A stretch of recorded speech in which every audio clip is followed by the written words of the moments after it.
ഇടുക്കി കാന്തല്ലൂരിൽ സർക്കാരിന്റെ പച്ചക്കറി സംഭരണം പാളിയതിനെ തുടർന്ന് കർഷകർ ആത്മഹത്യയുടെ വക്കിൽ.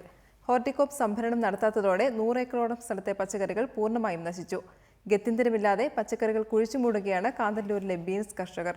Reporter exclusive.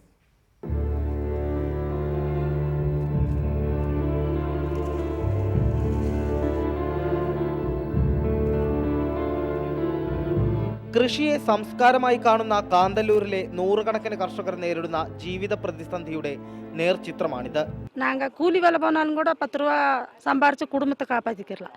இது கூலி வேலைக்கு போயிடலாம், விவசாயம் போட வேண்டாம்னு நிறுத்தி தரிசா போடலாம்னு நினச்சிருக்கோம். സ്വന്തം മക്കളെ പോലെ നട്ടുവളർത്തിയ ഏക്കറു കണക്കിന് കൃഷിയിടത്തെ ബീൻസ് കരിഞ്ഞുണങ്ങിയത് ഇവർക്ക് സഹിക്കാവുന്നതിലും അപ്പുറമാണ്. എല്ലാം നശിച്ചതിൽ മനംനൊന്താണ് ഇവർ ബീൻസ് മുഴുവനായും വെട്ടി കുഴിച്ചു മൂടുന്നത്.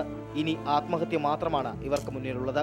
தற்கொலை செய்ய வேண்டிய நிலவரம் தான் இருக்குது. അതുപോലെ ലോൺ എതുவும் വാങ്ങിയിരുന്നோம்னா இப்போ தற்கொலை செஞ்சுருக்கணும். അത് വാങ്ങാത്തതാല കൊഞ്ചം രക്ഷപ്പെട്ടിട്ടു. ഹോർട്ടികോർപ്പിന്റെ അവഗണനയാണ് കാന്തല്ലൂരിലെ ബീൻസ് കർഷകരുടെ ഈ ദുരവസ്ഥയ്ക്ക് കാരണം. BFPCക്ക് മാത്രം ചെറുതായിട്ടൊരു ഹെൽപ്പിംഗ് ഉണ്ട്. മറ്റേ ഹോർട്ടികോർപ്പ് യാതൊരു ബന്ധവും ഇല്ല ഇതിൽ. ഇനി ഏറ്റെടുത്താൽ തന്നെ തുച്ഛമായ വില മാത്രമാണ് ഹോർട്ടികോർപ്പ് കർഷകന് നൽകുക.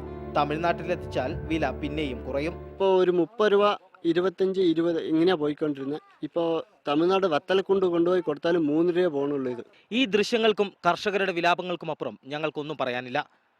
ജനങ്ങളോട് പ്രതിബദ്ധതയുള്ള ഭരണകൂടം ഈ നാട്ടിലുണ്ടെങ്കിൽ ഈ വിഷയത്തിൽ അടിയന്തരമായി ഇടപെടണം. കാന്തല്ലൂരിൽ നിന്നും ക്യാമറാമാൻ എബിൻ സാബുവിനൊപ്പം യദു നാരായണൻ, റിപ്പോർട്ടർ.